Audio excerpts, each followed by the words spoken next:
কে রে এত গভীর রজনীতে আমি নবীকে সালাম দাও, তুমি কে রে এত গভীর রজনীতে আমাকে সালাম দাও।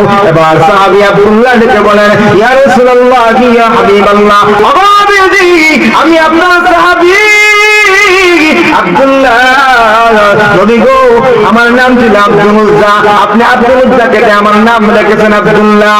এরকম করে বলার পর এবার আল্লাহ বিশ্ব নবী রাহমাতুল্লাহ আলাইহি বলতে আরম্ভ করলেন, রে আব্দুল্লাহ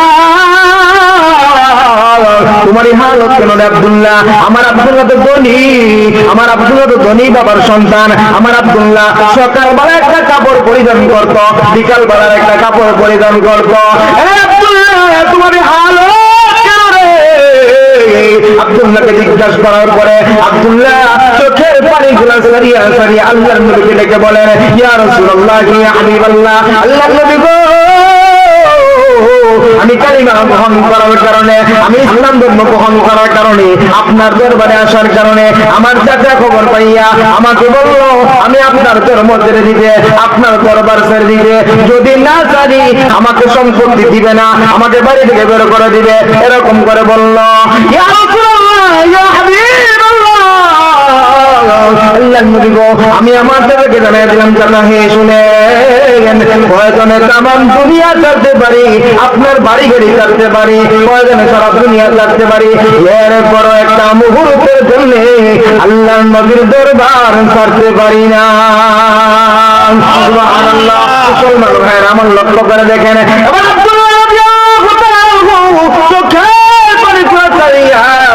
আল্লাহর নবীকে ডেকে বলেন, নবীজি আমার চাচা আমাকে বাড়ি থেকে বের করে দিয়েছে, আমি যখন বাড়ি থেকে বের হয়ে যাব এমন সময় আমার চাচা আমাকে ডেকে বলে, ভাতিজা আমাদের দেওয়া কাপড় পরিধান করে আসো, ওই কাপড়টা খুলে আমাদেরকে দিয়ে দাও, আমাদের কাপড় আমাদেরকে দিয়ে তারপরে যাও।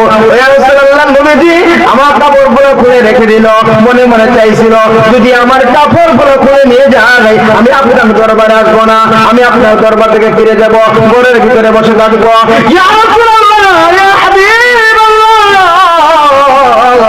আল্লাহর নবীজি আমি আমার চাচাকে জানিয়ে দিলাম, চাচা ইজ্জত সম্মান হারাতে পারি, বাড়ি গাড়ি হারাতে পারি, মা হারাতে পারি, এরপরে একটা মুহূর্তের জন্য আল্লাহর নবীর দরবার ছাড়তে পারি না। সুবহানাল্লাহ। মুসলমান ভাইরা আমার লক্ষ্য করে দেখুন, এবার আব্দুল্লাহ রাদিয়াল্লাহু তাআলা বলতে আরম্ভ করলেন, ইয়া রাসূলুল্লাহ ইয়া হাবিবাল্লাহ, আল্লাহর নবী আমি আমার মার কাছে গেলাম, মা গিয়ে বললাম, মা গো ও মা আমি আর মনে করি জিন্দেগি তোমার সঙ্গে দেখা করতে পারবো না, মা গো তুমি একটা কাপড়ের টুকরা আমাকে দাও, আমি আমার লজ্জার জন্য ডাকিয়া আমি আল্লাহর নবীর দরবারে যাব, আমি আল্লাহর নবীর কাছে যাব। আব্দুল্লাহ রাদিয়াল্লাহু তাআলা বলতে আরম্ভ করলেন, ইয়া রাসূলুল্লাহ ইয়া হাবিবাল্লাহ, আমার মা দাও কাপড় দিয়া কোনো মতে লজ্জার জন্য ডাকিয়া আপনার দরজার সামনে এসে দাঁড়ায় রইছি, ডাক দেই না, আপনি নবীর ঘুম ভেঙে যাবে, আপনি যদি কষ্ট পাবেন।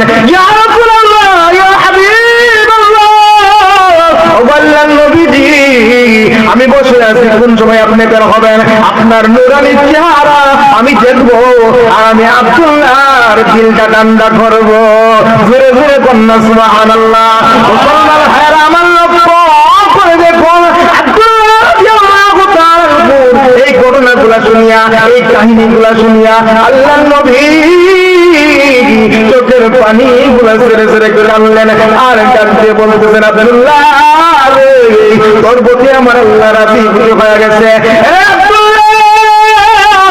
তুই কি চাবি চান?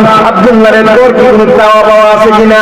আব্দুল্লাহ রাদিয়াল্লাহু তাআলা ডেকে বলে, ইয়া রাসূলুল্লাহ নবী গো আমার দুনিয়ার কোনো চাওয়া পাওয়া নাই, আমি দুনিয়ার কিছু চাই না, আল্লাহর নবী গো আমি একটা জিনিস চাই, আপনি বলবেন। আমি শুনেছি আপনার জবান থেকে শহীদি মৃত্যু হলে নাকি, শহীদি মৃত্যু হলে নাকি কোনো কবরের মধ্যে আযাব হয় না, আবার সওয়াল জবাব হয় না, কঠিন কিয়ামতের ময়দানে হিসাব কিতাব হয় না। আল্লাহর নবী গো আপনি দোয়া করেন না আল্লাহ রাব্বুল আলামিন যেন আমাকে শহীদি মৃত্যু দান করে। এরকম করে বলার পর এবার আল্লাহর নবী দোয়া করলেন, আল্লাহ তাআলা দোয়া কবুল করলেন, আল্লাহ তাআলা দোয়া কবুল করে নিলেন। তাবুকের যুদ্ধে যাওয়ার সময় তাবুকের যুদ্ধটা হলো না, ফিরে আসার সময় হঠাৎ রাস্তার মধ্যে আব্দুল্লাহ রাদিয়াল্লাহু তাআলা অসুস্থ হয়ে গেলেন। আব্দুল্লাহ রাদিয়াল্লাহু তাআলা অসুস্থ হয়ে যাওয়ার পরে আল্লাহর নবী সাহাবীদেরকে ডেকে ডেকে বলেন, সাহাবীরা রে, আমার আব্দুল্লাহকে সুন্দর করে গোসল করাও। রে সাহাবীরা, আমার আব্দুল্লাহকে সুন্দর করে গোসল করাও। আব্দুল্লাহকে সুন্দর করে গোসল করাইয়া, আব্দুল্লাহকে কাফন দাফন করাইয়া আল্লাহর নবী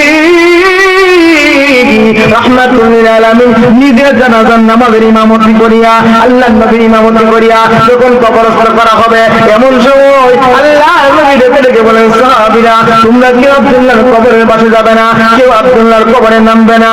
এ সাহাবীরা, আমি আমার আব্দুল্লাহর কবরের মধ্যে নামবো, আমি আমার আব্দুল্লাহর কবরে নামবো। আল্লাহর নবী আব্দুল্লাহর কবরের মধ্যে নামিয়া আল্লাহর নবী সাহাবীদের উদ্দেশ্য করে বলেন, ও সাহাবীরা, দে দে আমার হাতের মধ্যে আমার আব্দুল্লাহ আল্লাহর সাথে।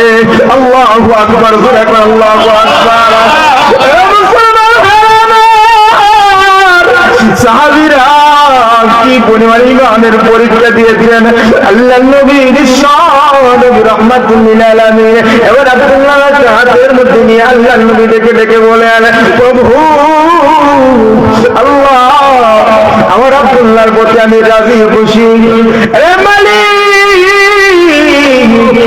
আমার আব্দুল্লাহর প্রতি আমি রাজি খুশি, আপনি আমার আব্দুল্লাহর প্রতি খুশি হয়ে যান। আল্লাহ গো, আমার হাত থেকে আপনার কুদরতি হাতে আমার আব্দুল্লাহকে স্থানান্তর করতেছি। এই দৃশ্য দেখে একজন দুইজন কঠিন কঠিন দিনওয়ালা সাহাবীরা কবরের পাশে ঘুরে ঘুরে কান্না শুরু করে দিলেন। হযরত ওমর ফারুক রাদিয়াল্লাহু তাআলা সত্য দিনওয়ালা সাহাবী কবরের পাশে ঘুরে কান্দে।